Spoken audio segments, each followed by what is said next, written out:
আজ থেকে শুরু হয়েছে এসআইআর এর শুনানি প্রক্রিয়া। সকাল থেকেই সমস্ত বিধানসভাতে নির্দিষ্ট সরকারি অফিসে শুনানির কাজ শুরু হয়েছে। ভোটারদের অভিযোগ কমিশনের বিরুদ্ধে। অন্যান্য জায়গার মতো চেতলা বয়েজ স্কুলেও প্রচুর ষাটোর্ধ্ব মানুষের ভিড় দেখা যায় সকাল থেকেই। শারীরিক অসুস্থতার কারণে বিভিন্ন অসুবিধে থাকা সত্ত্বেও তাদের লাইনে দাঁড়াতে হয়েছে। বিনা কারণে ভোগান্তির শিকার হচ্ছেন তারা। অভিযোগ প্রায় সবারই। কতক্ষণ দাঁড়িয়ে আছে?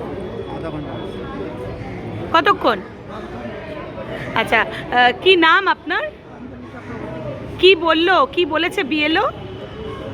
ভেতরে যায়নি। না না, কি বলে ডেকে পাঠিয়েছে?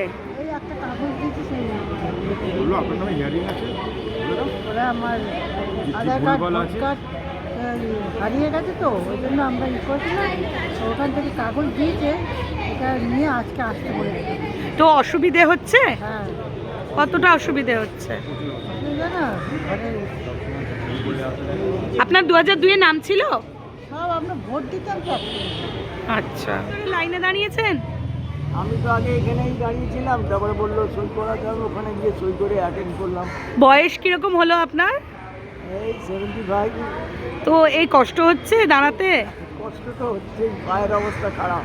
কি বলছে বিএলও, কি বলেছিল, কি জন্য ডেকে পাঠিয়েছে? জন্য বুঝতে পারি না। আমার 2000 যখন ফর্মটা বাড়িতে তুললাম, দেখি নামটা নেই। আমার আদার্স ভাইয়ের দাদার সবার আছে, কিন্তু আমারটা নেই। আচ্ছা, ছেলেরও আছে, কিডনিরও আছে, কিন্তু আমারটাই নেই। সেই জন্য হিয়ারিংয়ে ডেকেছে? আচ্ছা, আপনার পুরো নামটা কি? রণেন্দ্রনাথ রক্ষী।